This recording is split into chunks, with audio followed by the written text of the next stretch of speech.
Welcome, everybody, to Mud Flood Was Armageddon. The Mud Flood was Armageddon. Don't let them tell you anything else.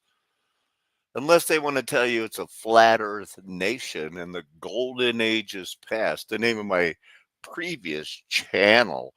Because it is. The Mud Flood was Armageddon. Now, a break from normal in some things. It's time to take a break on the edge of the precipice of, oh no, what could happen to my 401k? And let's look at scripture. Let's look at the parables. Let's talk about the tares because that's a big part of what the whole golden age past, the short season theology, is all about. There was the golden age. It was ruled with a rod of iron for a reason. And this parable that we're going to focus on tonight explains wolves in sheep's clothing. It explains so much when we put it in context. So hopefully that will be enough of an intro. Fair use disclaimed. But we're going to sneak up on the parable. Look at this guy talking about what's inside you. New theory could change microbiology. He's one of those Genesis history, but he's in love with the globe. Just a couple of minutes of this. Viruses. One's called a JC virus that might have a human origin. In other words, we can't find an animal that presented it to us because a lot of flu viruses come from birds and a lot of other. So this is really interesting. It's an interesting point by itself. We just don't have a lot of animal viruses or anything we can call human viruses. You can see he's got bacteriophage. He's only been going a few minutes. He's talking about your microbiome, bacteriophages, like it's new. Research project. Bacteriophages are viruses, and they exclusively infect bacteria. And so that's why they have a special name. They're bacteriophages instead of saying virus. They are viruses, but we call them bacteriophages. And the microbiome is a term that's used a lot today to mean a lot of things, but it basically means all the microbes in a certain environment. So we have a human microbiome. I use it, and there are people that will watch this, moderators and others, who know more about the microbiome because it's the kingdoms that live inside us. Most of the DNA inside us is not our own. We're a temple. What we eat, they eat. Our spirit is their spirit. We control their lives. Why bacteriophages? What are they doing? What are they doing for humanity or the human body? What is their design feature? Again, this is just a chart showing the numbers of animal, plant, and archaeal viruses um, in the human body. There's still a lot of them, but not as many as the bacteriophages. We didn't talk about plant viruses. Actually, one of the viruses that dominates your Wow, plant viruses? All right. So, and then there's this one thing before we get to some parables. It's everywhere. Concrete under the ground in Saskatchewan. This is 2 years old. Nothing ever came of it. It's just got buried up. I tell you, we don't know right now. It will be multiple months, and for various reasons. The first one being the obstruction that we encountered. It is 9 meters deep under the berm platform that we're working from right now. I actually found him on LinkedIn, tried to add him and see if he responded and was willing to answer any questions about it. But I believe he's working somewhere else now, and he did not reply to me. So I wasn't, and I also reached out to civil engineers with Edmonton Transit, and I didn't get any response from them either. So it's hard to go any further with this one. But quite an interesting situation. Basically, what this guy says is they were excavating for let's see, what's the name of this bridge? The Tawatina Bridge in Edmonton. So we can take a look at that. Again, I've got that tagged on Google Earth here. So let's scroll out. Tawatina Bridge. Let's check it out.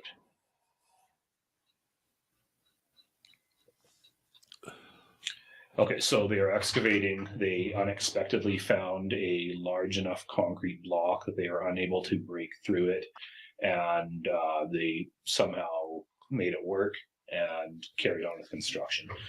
The interesting. So they came across a concrete block or building or wall that they couldn't they couldn't just break it up like it was concrete and dig it down.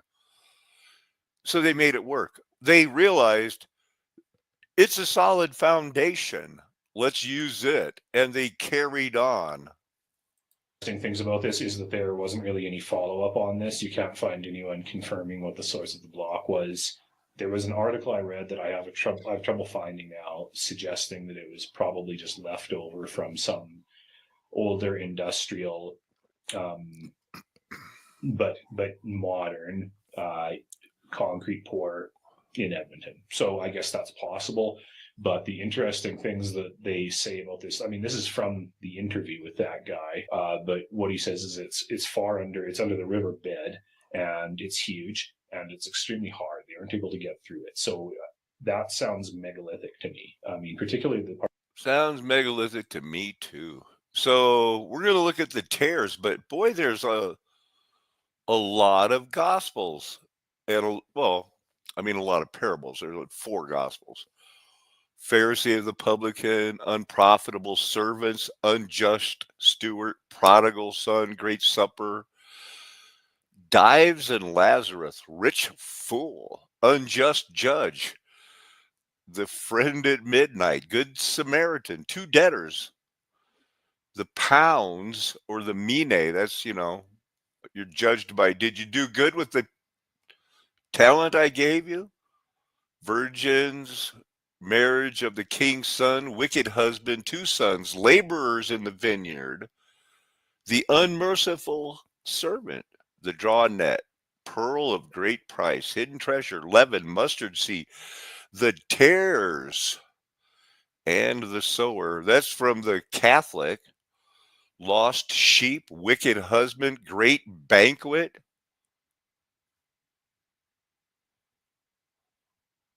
Binding the strong man.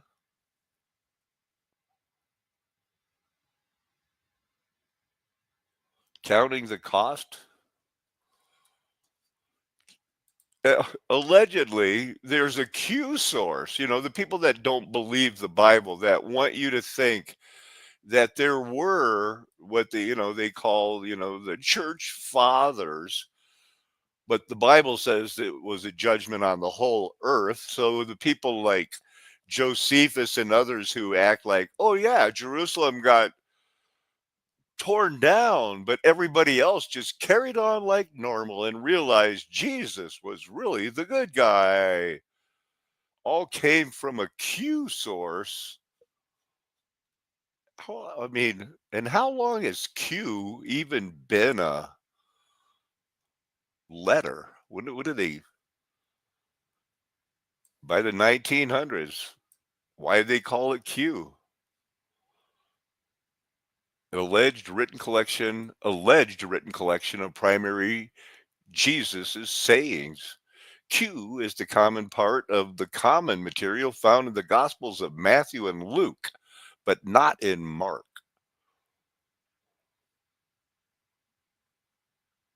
Leading people to think that Mark happened first, Anything to just cause you to doubt the Bible is just instead of saying, here's the Bible. So the Wikipedia talks about here's the interpretation. And what did it talk about? We'll read it and then go back to the beginning here when what probably New American Standard. Then Jesus sent the multitudes away and went into the house.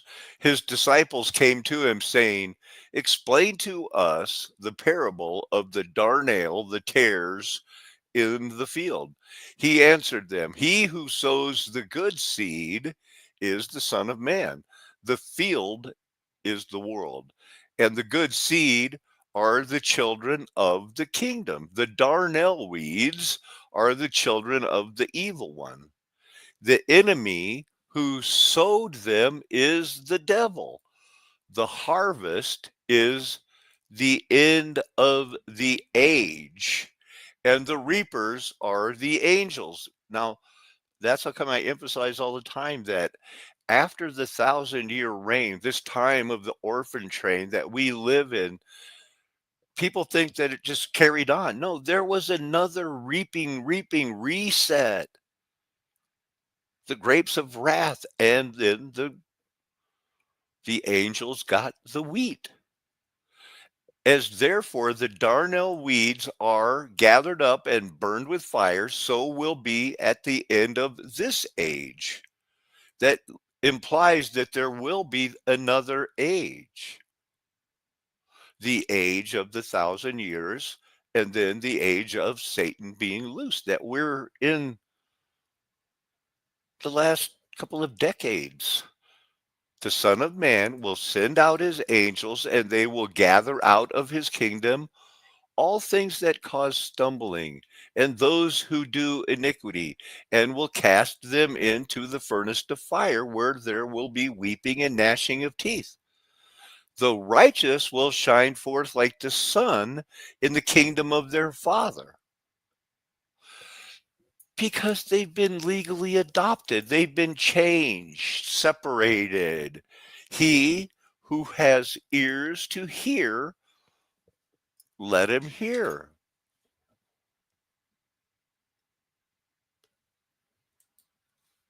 Let's go to Matthew 13. That's in the New Testament.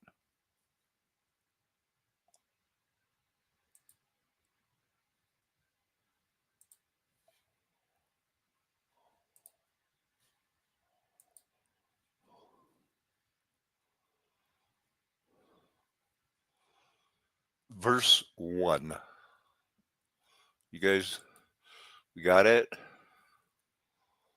Verse 1. That same day, Jesus went out of the house and sat beside the sea. Great crowds gathered about him, so that he got into a boat and sat down, and the whole crowd stood on the beach. And he told them many things in parables, saying, a sower went out to sow. He sowed. Some seeds fell along the path, and the birds came and devoured them. Other seeds fell on rocky ground, where they did not have much soil, and immediately they sprang up, since they had no depth of soil.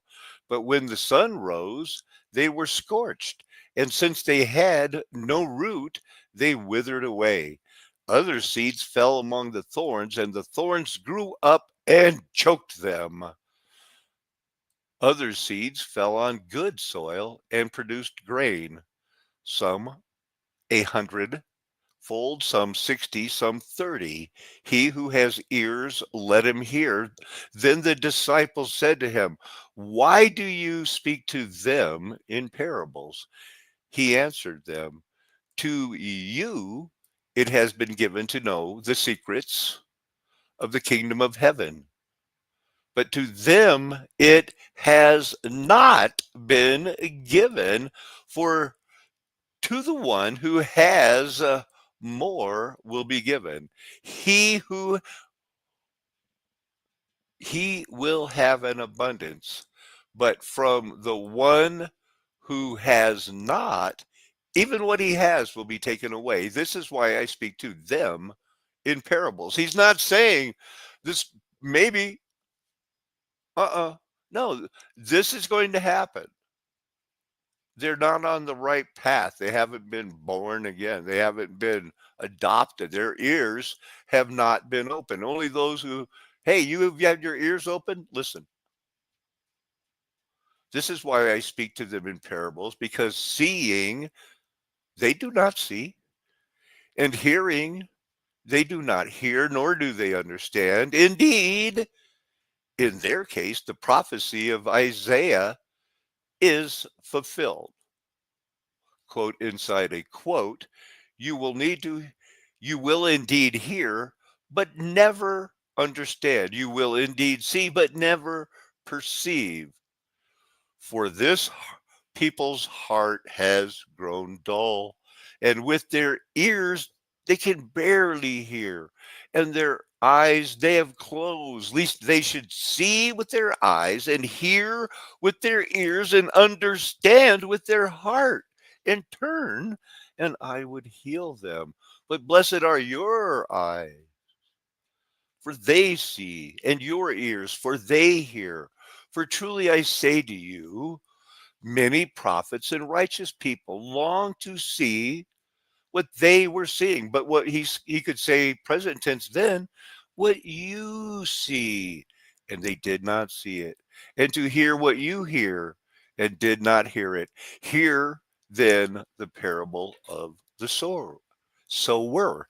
Anyone who hears the word of the kingdom and does not understand it, the evil one comes and snatches it away. Snatches away what has been sown in his heart. This is what has been sown along the path.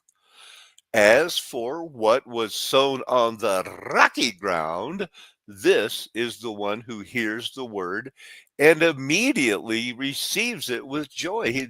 They hope they don't lose their first love. Yummy sip of coffee. 21. Yet, received it with joy, yet he has no root in himself, but endures for a while. And when tribulation or persecution arises on account of the word, immediately he falls away. And everyone will suffer and face tribulation for the word of God, who is part of that narrow road. But what do they not do? Immediately fall away. Verse 22. As for what was sown among the thorns, this is the one who hears the word, but the cares of the world and the deceitfulness of riches choke the word, and it proves unfruitful. As for what was sown on good soil, this is the one who hears the word and understand it. He indeed bears fruit and yields, in one case 100-fold, in another 60, and in another 30. What do they have in common? They've maxed out their potential. Can you, the 100-fold, way to go. You landed in tilled soil, probably somewhat like, why I think the Lord expects so much of some people, you know, and I am including myself, that, I got a lot to do. And these people that are 30 that are struggling, and they haven't had all of the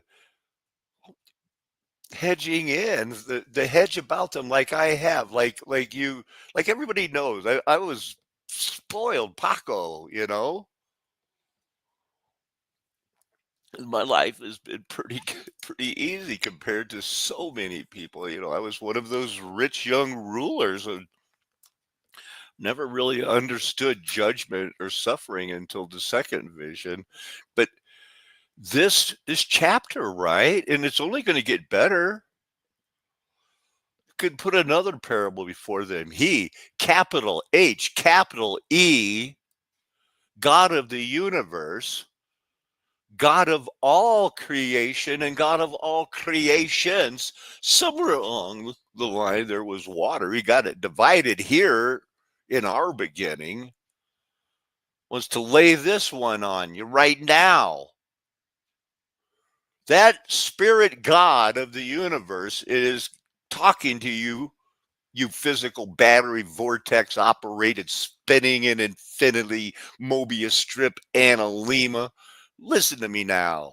The kingdom of heaven may be compared to a man who sowed good seed in his field, but while his men were sleeping, people got to sleep. The enemy came and sowed weeds among the wheat and went away. That's pretty stealthy. And as far as economic damage of the sabotage, efficient. If RJ was here, he'd say, don't underestimate the enemy. His enemy came, sowed seeds among the weed, went away stealthily. So when the plants came up much later, bore grain, then the weeds appeared also. And the servants of the master's house came and said to him, it's not my fault. That's basically what they're saying.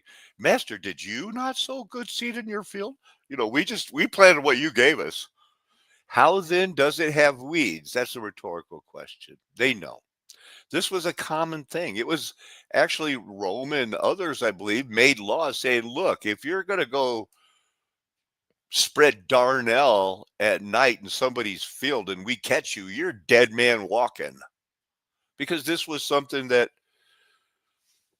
people get enemies. They get a burr under their saddle, or, they just, what is that? They get a wild hair, where.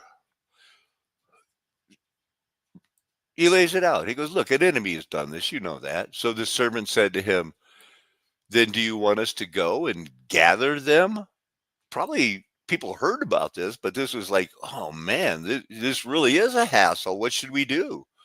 Because they had laws against it. Nobody wanted to get caught and killed But he said, no. Least in gathering the weeds, you root up the wheat along with them. The wheat and the tares have to both grow together until the harvest. Now, the harvest time, we have Jesus, the quote. Then one said to the one on the cloud, put in your sickle and reap. And then he said to the other one on another cloud, put it in the grapes of wrath, get them. Gather the weeds first and bind them in bundles to be burned, but gather the wheat into my barn, close quote, end quote. He put another parable before them, saying, the kingdom of heaven is like a grain of mustard seed that a man took and sowed in his field. It is the smallest of all seeds. Seeds. Don't tell me there's spores and spores are like seeds. They're not seeds. They're spores. But when it has grown, it is larger than all the garden plants and becomes a tree, so that the birds of the air come and make nests in the branches. That the kingdom of heaven is like leaven that a woman took and hid in 3 measures of flour till it was all leveled. How about that? And then there's the questions about, he explained earlier, why are you doing this? So then he leaves the crowds, goes into a house, and his disciples follow right on his heels going, will you explain to us the parable of the weeds in the field? He answered, the one who sows the good seed is the Son of Man. The field is the word. The field is the world. The field can't be the word. It's held together and consist and was made by Jesus for Jesus. But the field is the world, and the good seed is the sons of the kingdom, and the weeds are the sons of the evil one. The enemy who sowed them is the devil. Harvest is the end of the age. The reapers are the angels. As the weeds are gathered and burned with fire, so will it be at the end of the age. The Son of Man will send his angels, and they will gather out of his kingdom all causes of sin. There will be none that enter in. And all lawbreakers, throw them into a fiery furnace. In that place there will be weeping and gnashing of teeth. Then, after that, the righteous will shine like the sun in the kingdom of their fathers. He who has ears, let him hear. The kingdom of heaven is like a treasure hidden in a field, which a man found and covered up. Then in his joy, he goes and sells all that he has and buys the field. Again, the kingdom of heaven is like a merchant in search of fine pearls. On finding one pearl of great value, went and sold all that he had and bought it. Again, the kingdom of heaven is like a net that was thrown into the sea and gathered fish of every kind. When it was full, men drew it ashore, set down, and sorted the good into containers, but threw away the bad. A bad fish is something that's not worth the effort. Like some of those, like a bullhead, so bony and not worth cleaning. Throw them away. So it will be at the end of the age. The angels will come out and separate the evil from the righteous and throw them into the fiery furnace. In that place, there will be weeping and gnashing of teeth. Speaking to the apostles, have you understood all these things? They said to him, yes. And he said to them, therefore, every scribe who has been trained for the kingdom of heaven is like a master of a house. As I learned just recently, scribes weren't just somebody that copied what was said. They were given power they had, what do they call it, power of attorney. They could say, I know the king would agree with this, and do it. Therefore, every scribe who has been trained for the kingdom of heaven, that's why Pharisees like to run around with scribes. They could basically say, tell them, scribe, yep, that's what it would be. I'm trained in it.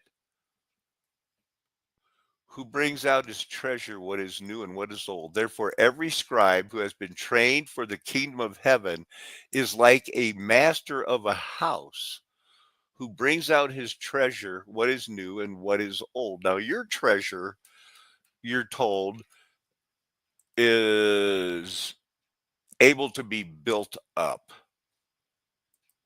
because you cannot, no matter how hard you try, carry it with you when you die. But it's going to be in your heart. You got to lay that foundation.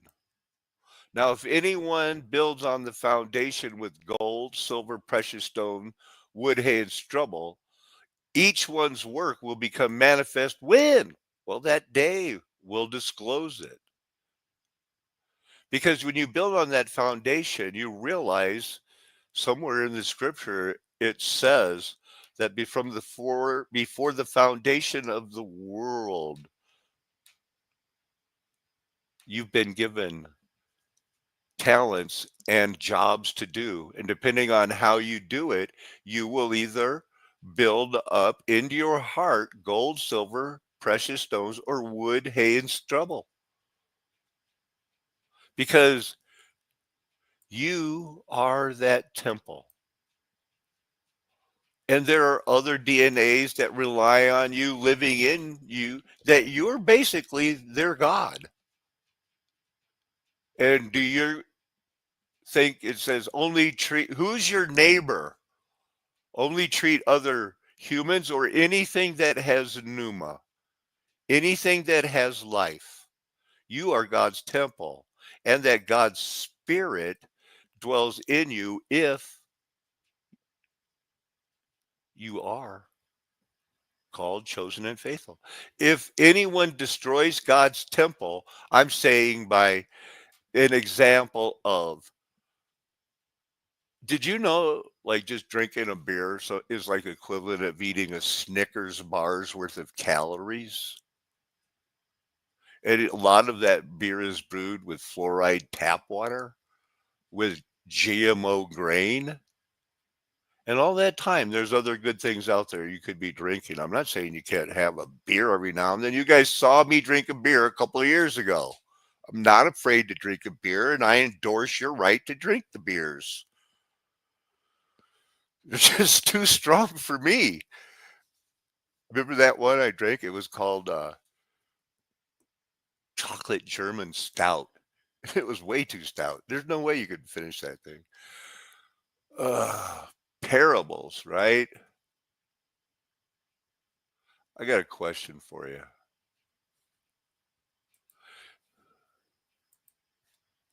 Now, if you were to get a chance and somebody like myself popped up here and said, I've got $1 million right here and a penny in this hand.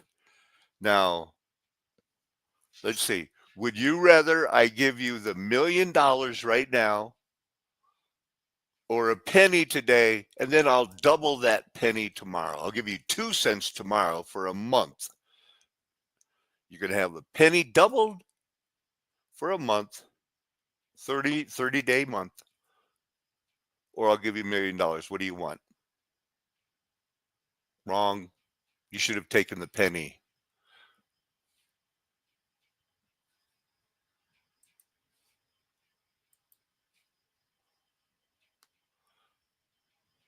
Let's see here. If the 30-day month, if you took a single penny and doubled it every day, by day 30, you would have $5.25 million. And I'm not wanting you to fall in love with money.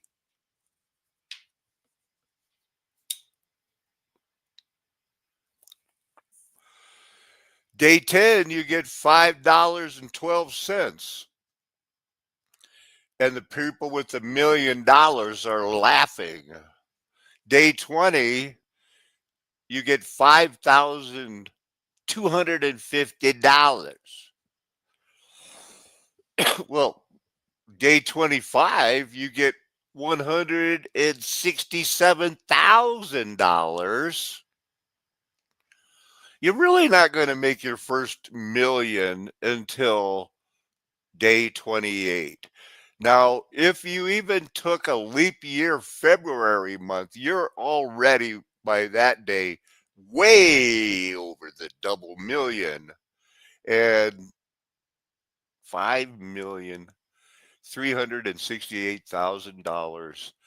And they're doing that compound interest daily with debts of $35 trillion.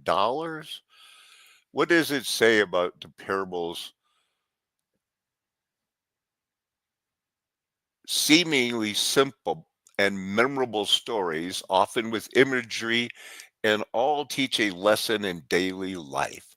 Scholars have commented that although these parables seem simple, the messages they convey are deep, and the central messages, and they are the central messages of Jesus.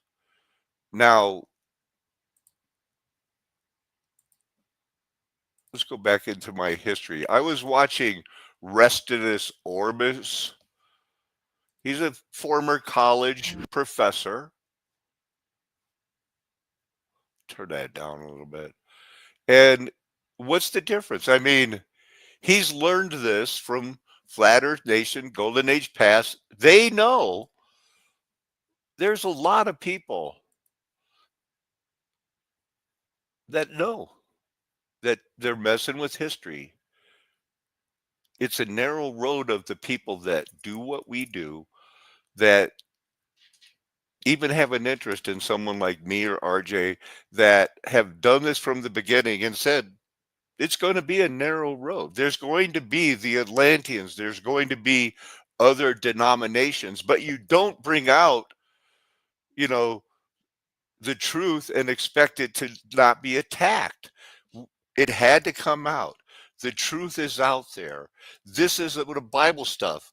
Now, if you want to, there's always going to be the place where you can just go and ask questions and never have to make the Bible means nothing to me. I don't even know why they talk about it. Let's just talk about another mystery, Photoshop. What's going on? It doesn't matter to them. because they're not one called, two chosen. So when the things that happen, because we're not going to make America great again or turn it around, they're not going to be ready. They're only going to be aware. time. Now, we're going to take a look at some what are purported to be combat photos from the Franco-Prussian War. Now, the Franco-Prussian War tends to be overlooked quite a bit. I mean, it is significant from a historical milestone if you look at the official history, but as a conflict, it tends to get hand-waved a lot, especially in places like the United States and other places in the Western world. But it was a significant conflict because it was where Prussia defeated France and the maverick political leader. Look at this cannon just lay. So what he's making a point is that doesn't this look like our Civil War pictures and things? You know, it's just like, yeah, it's really messed up for it. This cannon looks like it works. This one used to work. Napoleon, yes, another Napoleon. No, not the original Napoleon, but this would be Napoleon III. Does it really matter? Is it the same guy? I don't know. I'm not going to delve into that part of the history. But yes, oddly enough, this is only a few years after the United It was his grandson or nephew, Napoleon the Third and Second in 1838. It's not that hard. States Civil War, and yet we see some interesting similarities. I wonder what they were actually taking this picture from. Was this from some sort of observation balloon? We have some interesting Maybe a drone. fortifications, and we have everybody just posing. Where have we seen this before? Nah, it couldn't look like the United States Civil War. Got any more pictures? And then, of course, we have our mystery pictures. many formation photos. Now, are we actually looking at the French army? Are we looking at the Prussian army? Doesn't really matter. And you may recall that as that war ended up, France had to surrender, and thus this led to the foundation of the new German state. The German state that was Isn't under that the overall convenient? control of Look at this the one. army and the French army in defense. This isn't the United States Civil War. This is the other countries when they show pictures of their Civil War. Come on, it's like basically the same thing. If you're into that kind of thing, now maybe you're not, and that's totally fine. But this is supposed to be the Battle of Sedan here, or the Siege of Sedan, and apparently this is supposed to be showing combat. Although, of course, when we look closely at this image, yes, It doesn't ring true. glance, then yes, perhaps we could accept that this is a battle photograph of an actual battle that's taking place during the Franco-Prussian War. But I see that a lot of you are all picking up on the ideas that I'm laying down, and that's why I don't even have to say it. Yeah, it's funny. Oh, that's photoshopped. But what about my salvation? It doesn't seem to enter their mind. And if they have claiming one picture of combat in their Civil War, that's one more picture of combat than the United States has of their Civil War. We have pictures of dead people, supposedly, from Matthew Brady, but we don't have any. Boom, there's a cannon being shot at that enemy. Jamie has another way of saying it here, hamming it up. Yeah, I mean, it's literally almost like it's a movie, you know? You've got Brad Pitt right there, you know, because we'll do Fury in the Franco-Prussian War, and here's Brad Pitt standing tall and proud. I mean, really, that could be anybody. Now, he makes a really good point here about the Paris Commune and a couple of pictures I wanted to show. I only saw a little bit of this while I was waiting to do this and go over these parables. Hopefully, the Lord will spur on my big brother Aaron, RJ, and we can talk parables in the morning. I hope you'll join me for church. Again, this is a historical event that tends not to be talked about outside of Paris very much. Hold on, let me get there on the widescreen. There we go. The Paris took over by women on April 11th. That's not Hitler's birthday, but it's close. 1871. This was surprising to me. Very interesting. Commune. So in 1871, right at the tail end of the Franco-Prussian War, the men and women of Paris took over their city and created an autonomous government committed to equality for all. The Paris Commune shows that a new society created from the bottom up is possible, but that the ruling order never willingly cedes power. Well, that's true. But is he wearing a Phrygian cap? Is he holding a Phrygian cap? Is that a Phrygian cap on a pole? Does the United States have that frigging cap on a pole in the United States Department of their Army? Yeah. So does Argentina and a bunch of other countries that were freed around this time because the old world must come. Well, I'll let Restitus Orbitus talk about it. All true statements there, I suppose. And then here's where it gets very, very interesting. The old world must come to an end! Exclamation. We want to be free! Exclamation. And France has not risen up alone. The civilized nations of the world have their eyes on Paris. And they all rose up with their Phrygian cap, United States included. They are waiting for our victory to free themselves in their turn. A group of Parisian women, April 11th, 1871. Now, it should be noted that this little uprising was conducted officially by this national army that was charged with defending Paris during the Franco-Prussian War. And once the war ended unfavorably for France, and then they started the next French Republic, there's a story of a French Republic always being born after one of these events. Despite that, suddenly somebody started a revolution. Now, of course, most of us in the Western world, especially those of us in the United States, we have a very unique conditioning to react a certain way when we see certain words.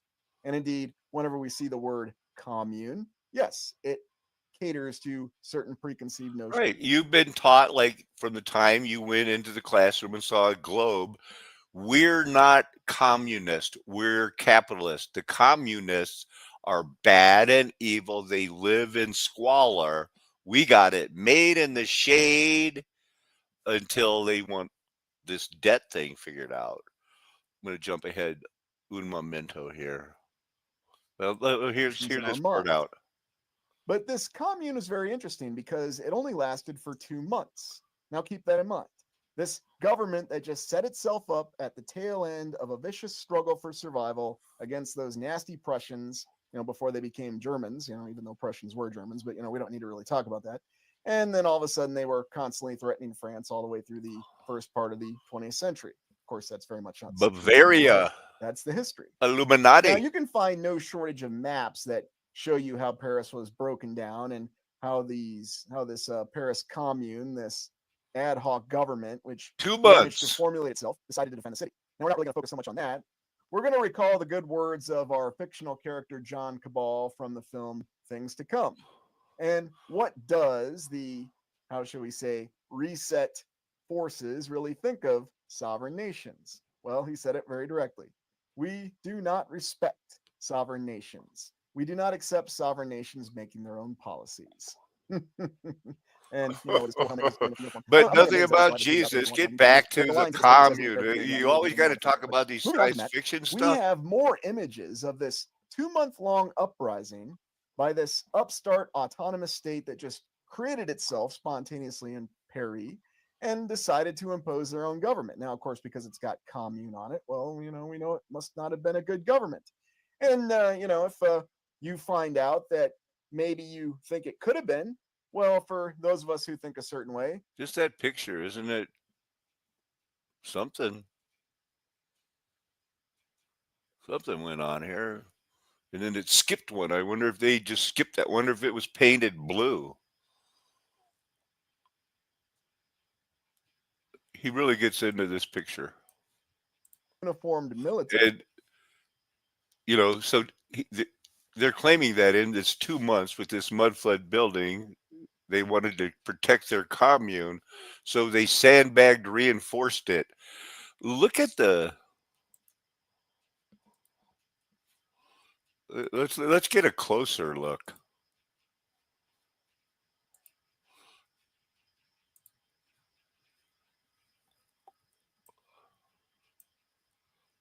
That's some serious fortification.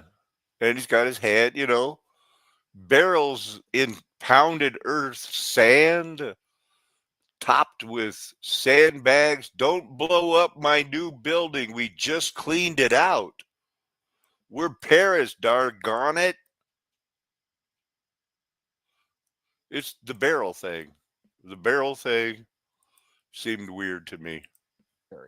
which is explained in the official history because this was the national army that was charged with defending Paris. They just decided to do an uprising and they're going to impose their own autonomous government because I guess things like that just happen in military. All the time. But you look at some of these other images and you'll see similar things.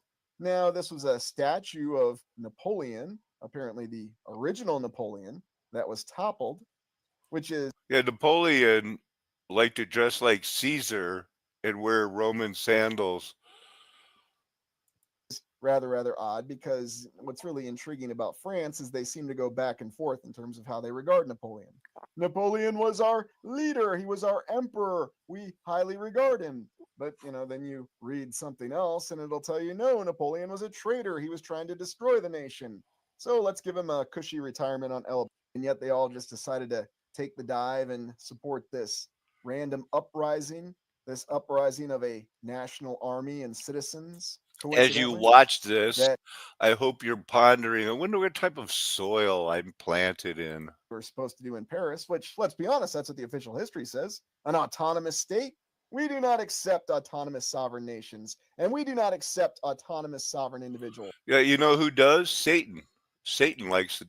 He wants to form nations, part of in Revelation 20, verses 1 through 3, he was thrown in the pit for 1,000 years so he could no longer deceive the nations, but he could plan for when he got out. Tells us that this is where the reset plan starts. Now, I think the replets start, and then it just goes on. Star Force cities are weird. We're going to study them, map system. So it is a lot of overlapping that we have here in Italy. And, you saw the comment. Is it ley lines? What's going on?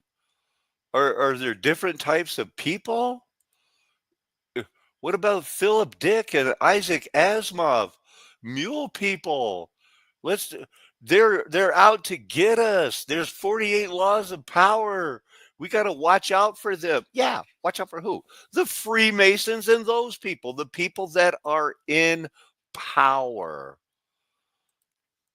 Like I said, we're going to have a church service tomorrow. We're going to be worshiping the Lord because that's what this is all about. Hopefully we'll be going over some more parables and they'll work on your heart because you're called, chosen, and going to be faithful because that's what's required.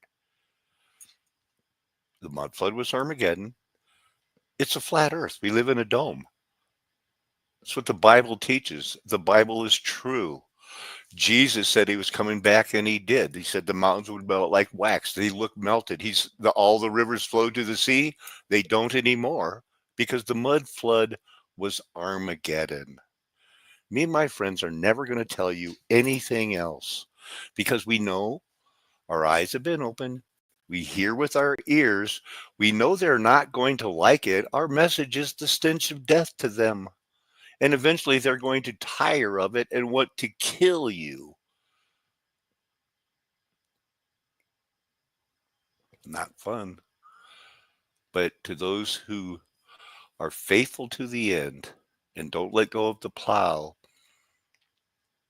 you're doing it for a reason. This is not your home. Amen. Hallelujah. Aho. Aloha. Arrivederci. Ciao. Sana. Auf Wiedersehen. Nakamain. Adios, amigo.